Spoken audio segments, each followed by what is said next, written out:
Housewife का एक 19 years के लड़के से अफेयर हो जाता है। इसके बाद क्या होता है, आज की हमारी मूवी ग्रीन चेयर, जो एक कोरियन मूवी है, इसमें हम देखेंगे। वीडियो स्टार्ट करने से पहले मैं आप सबसे रिक्वेस्ट करना चाहता हूँ, आपको वीडियो अच्छा लगता है तो प्लीज़ इस वीडियो को लाइक और कमेंट जरूर कर दीजिएगा। इसी चैनल को बहुत सपोर्ट मिलता है। अब बिना किसी देरी के एक्सप्लेनेशन स्टार्ट करते हैं।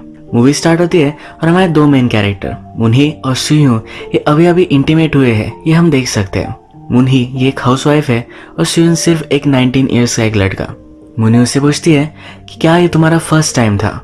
सुयन कहता है मुझे एक बार एक लड़की के साथ अपॉर्चुनिटी मिली थी पर वो सक्सेस नहीं हो पाया। इसके बाद हमें पता चलता है कि इनके रिलेशनशिप के बारे में पुलिस को पता चल गया था। ये इलीगल था तो इसी वजह से मुनही को जेल हो गई। अब थोड़े दिन गुजर चुके हैं और मुनही की सजा कंप्लीट हो चुकी है। बाहर निकलने के बाद भी उसे कुछ कम्युनिटी अवर्स करने पड़ेंगे। मुनही और पुलिस की जब बात होती है तो हमें पता चलता है मुनही के हस्बैंड ने उसे छोड़ दिया है। उसकी मदर भी अब एक अलग कंट्री में रहती है। मुनही जब जेल से बाहर आई तो उसके आसपास बहुत सारे रिपोर्टर थे। उसे पूछ रहे थे कि अब तुम क्या करोगी, क्या तुम फिर से ह्यून के पास जाओगी। इस सब से वो ओवरवेल्म हो चुकी थी। तभी उसके पास ह्यून आया। ह्यून ने अपना उसे जैकेट पहनाया, उसे हक कर कर वहां से वो लेकर जाता है। ह्यून मुनही से कहता है क्या तुम ठीक हो, क्या सब कुछ ठीक है। मुनही कहती कि हाँ सब कुछ अब ठीक है। मुनही ह्यून से पूछती है क्या सिर्फ पैसों के लिए तुमने हम दोनों की रिलेशनशिप को सेल कर दिया। इसका मतलब है जब ये दोनों इंटीमेट हो रहे थे तो इसके उन्होंने टेप बनाई थी। ये किसी के हाथ लग गए और इन्हें जेल जाना पड़ा। ह्यून कहता है कि ऐसा नहीं है, इसमें मेरी कोई भी गलती नहीं थी। एक फ्लैशबैक दिखाया जाता है जिसमें इंस्पेक्टर ह्यून को डील देता है। कहता है कि अगर तुमने सब इल्जाम मुनही पर लगा दिया तो उसे बहुत बड़ी जेल हो जाएगी। हम तुम पर कुछ भी चार्ज नहीं लगाएंगे। ये डील ह्यून ने नहीं ली थी। इस डील को ह्यून ने इग्नोर कर दिया था। मुनही कहती है कि अब तुम घर चले जाओ, मेरे साथ रुकने की कोई भी जरूरत नहीं है। ह्यून कहता है कि मुझे यही रुकना है, मैंने तुम्हें बहुत मिस किया था। उसने आगे चलकर गाड़ी रोक दी क्योंकि उसके पास लाइसेंस नहीं है। वो मुनही को गाड़ी ड्राइव करने के लिए कहता है। इसके बाद ये बहुत ही हंग्री थे तो एक रेस्टोरेंट में खाना खाने के लिए आए। मुनही कहती है कि अगर तुम अब मेरे साथ रहना चाहते हो, शायद अगर हमने इस रिलेशनशिप को कंटिन्यू भी किया तो एक ना एक दिन तो ऐसा आएगा जब हमें ब्रेकअप करना पड़ेगा। तुम्हारा कुछ फ्यूचर है जो तुम्हें कंटिन्यू करना पड़ेगा। ह्यून कहता है ऐसा कुछ भी नहीं होगा, मैं हमेशा उसके साथ ही रहना चाहता है। मुनही 32 ईयर्स की है और ह्यून 19 का, इससे उसे ज्यादा कुछ भी फर्क नहीं पड़ता। ये दोनों यहाँ नोटिस करते हैं कि एक रिपोर्टर इनका फोटो ले रहा था। ह्यून जाकर उस रिपोर्टर को कन्फ्रंट करता है। कहता है सोसाइटी सेक्स को लेकर बहुत ही हिपोक्रिटिकल है। आप दोनों आपकी रिलेशनशिप को किस तरह से देखते हो ये मैं रिप्रेजेंट करना चाहता हूँ। अगर तुम दोनों चाहो तो हम इसे नॉवेल में भी कन्वर्ट कर सकते हैं। ये दोनों ऐसा कुछ भी नहीं चाहते थे। ये रिपोर्टर उनका पीछा ना करे इसके लिए उसे बांध कर वहां से वो चले जाते हैं। मुनही गाड़ी में ह्यून से कहती है कि हमेशा मैं तुम्हारे बारे में ही सोचती थी। मुझे जेल में टॉर्चर किया जाता था, हम दोनों साथ होंगे ये सोचकर मैं हमेशा वो सहन कर लेती थी। इसके बाद ये दोनों एक मोटेल में आए और वहां इंटीमेट हो गए। इंटीमेट होते वक्त ही मुनही को लगा कि उन्हें कोई टेप कर रहा है। शायद इस रूम में कोई हिडन कैमरा होगा। लास्ट टाइम कैमरे की वजह से सब कुछ ट्रबल हुआ था तो इस वजह से वो डिस्टर्ब्ड है। ह्यून फिर पूरे कमरे को चेक करता है, कैमरा उसे कहीं भी नहीं मिलता। ये जब डिनर करते हैं तो ह्यून बहुत ही मजे से खा रहा था। मुनही कहती है मुझे तुम्हारे लिए कुक करना बहुत ही अच्छा लगेगा। इसके बाद जब ये इंटीमेट होते हैं तो मुनही को ह्यून बहुत ही अजीब सा लगता है। उसे लगता है कि ह्यून बहुत सारी लड़कियों के साथ इंटीमेट हुआ है। वो इस चीज को लेकर उसे कन्फ्रंट करती है। इस पर उनका थोड़ा सा झगड़ा हो गया। मुनही फिर उसकी एक फ्रेंड जिसका नाम है सुजिन इसे कॉल लगाती है। अब वो उसके साथ जाकर ही रहने वाली है। मुनही ह्यून से कहती है कि हमारी जो भी रिलेशनशिप थी ये बहुत ही गलत है। हमने जो भी किया इसे एक सपना समझकर अब तुम भुला दो। हम दोनों का एक साथ कोई भी फ्यूचर नहीं है। ह्यून उसे कहता है कि प्लीज मत जाओ, हम कुछ ना कुछ फिगर आउट कर लेंगे। मुनही उसे फाइनली कहती है कि मुझे अब तुम भुला देना, तुम किसी अच्छी लड़की से मिलोगे, उसे शायद मेरे बारे में बताना भी मत। इसके बाद मुनही अपने फ्रेंड के पास आए। उसकी फ्रेंड का नाम है सुजिन। सुजिन का भी अभी अभी डिवोर्स हुआ है। यहाँ आने पर मुनही ह्यून को मिस कर रही थी। उसे कॉल कर कर पूछती है क्या तुम सही से पहुंच गए। ह्यून कहता है कि हाँ। ह्यून अभी भी फोन पर उसे मनाने की कोशिश कर रहा है। मुनही कहती है कि अगर तुम मुझे जाने नहीं देना चाहते थे तो मुझे रोक लेते, मुझे गाड़ी में बंद कर देते। वो भी अब रिग्रेट कर रही है कि वो ह्यून को छोड़कर चली आई। ये फोन पर उससे बात ही कर रही थी, तभी ह्यून वहां पहुंच गया। ये उसे देखकर बहुत ही खुश है। इसके बाद ये सब मिलकर अच्छा सा डिनर वगैरह करते हैं। जब मुन्ही और सुजिन अकेले थे तो सुजिन मुन्ही से पूछती है ह्यून के साथ होना कैसा है। मुन्ही कहती है कि उसके साथ मुझे बहुत ही अलग लगता है, ये एक्सपीरियंस उसके लिए बहुत ही अच्छा है। मुन्ही को अपने कम्युनिटी आवर्स कंप्लीट करने हैं तो यहाँ के एक हॉस्पिटल में वो जॉब लेती है। यहाँ पर एल्डरली लोगों की उसे केयर लेनी पड़ेगी। इसमें एक ओल्ड वुमन है जो कंट्रोल में नहीं आती। वो तभी शांत होती है जब उसे एक गाना सुनाया जाता है। मुन्ही अपनी कलीग से कहती है क्यों ना हम ये गाना रिकॉर्ड कर ले, जिससे वो हमेशा ये गाना सुनती रहेगी। कलीग कहती है वो उसे पसंद नहीं है, उसे लाइव गाना सुनना अच्छा लगता है। इसके बाद हम देखते हैं कि ह्यून मुन्ही को घर ले जा रहा है। वो गाड़ी में कहता है कि आज मैंने बहुत सारी चीज़ों के बारे में सोचा है। हम दोनों की रिलेशनशिप में मैं तुम्हें एज ए ह्यूमन प्यार करता हूँ। गलती तो हम दोनों ने की थी और सिर्फ तुम्हें जेल में जाना पड़ा। यह सब उसे बहुत ही गलत लगता है। अब 10 डेज में ह्यून एक लीगल एज का हो जाएगा। इसके बाद मुन्ही और ह्यून एक साथ रह सकते हैं। इन पर कोई भी ऑब्जेक्शन नहीं लेगा। ह्यून को हमेशा एक अनोनिमस नंबर से कॉल आता रहता है। ये कौन कॉल कर रहा है ये उसे पता नहीं है। मुन्ही कहती है कि शायद किसी को तुम पर क्रश है। ह्यून इससे डिस्टर्ब हो गया था तो अपना मोबाइल फेंक देता है। मुन्ही उसे गाड़ी स्टॉप करने के लिए कहती है। जल्दी से जाकर वो मोबाइल वो लेकर आती है। कहती है शायद तुम्हारे मदर फादर का तुम्हें कॉल आएगा, ऐसा तुम कांटेक्ट मत तोड़ो। सुजिन एक स्कल्पचर है। मुन्ही उसे हेल्प कर रही थी तो उससे बात करती है। कहती है कि एक ना एक दिन ह्यून मुझ में इंटरेस्ट खो देगा।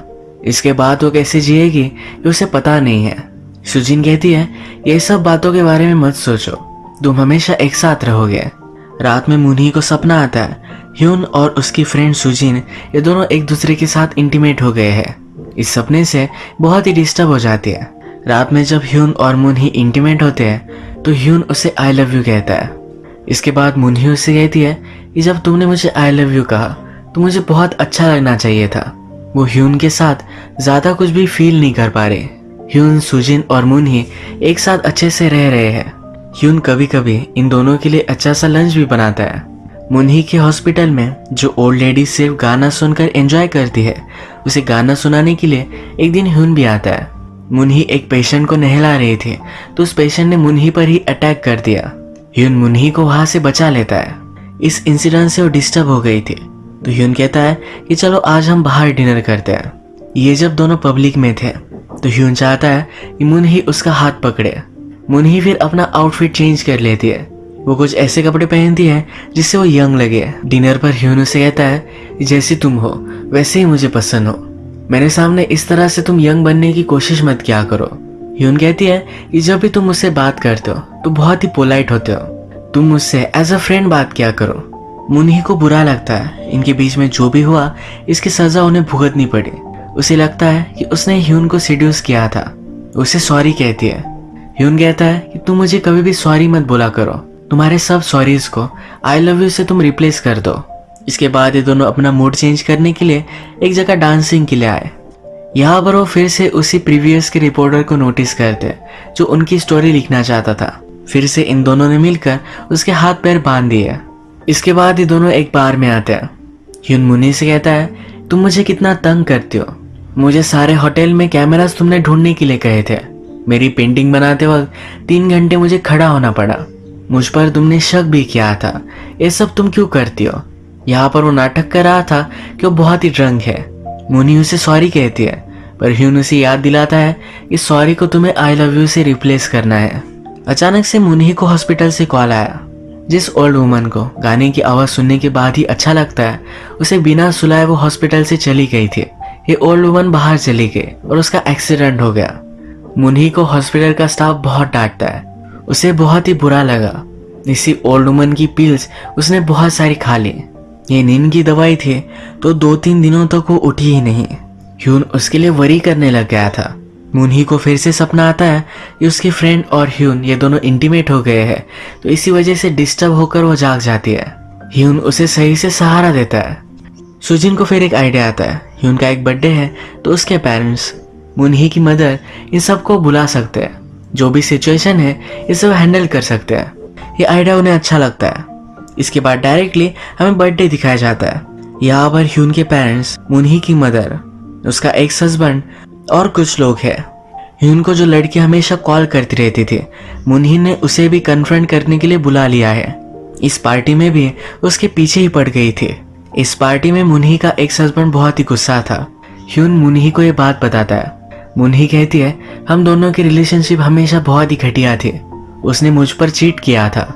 इसके बाद मुनही की मदर बात करती है, कहती है कि मुनही की वजह से लोग मुझ पर भी शक करने लग गए थे, मेरे कैरेक्टर पर सवाल उठाने लग गए थे।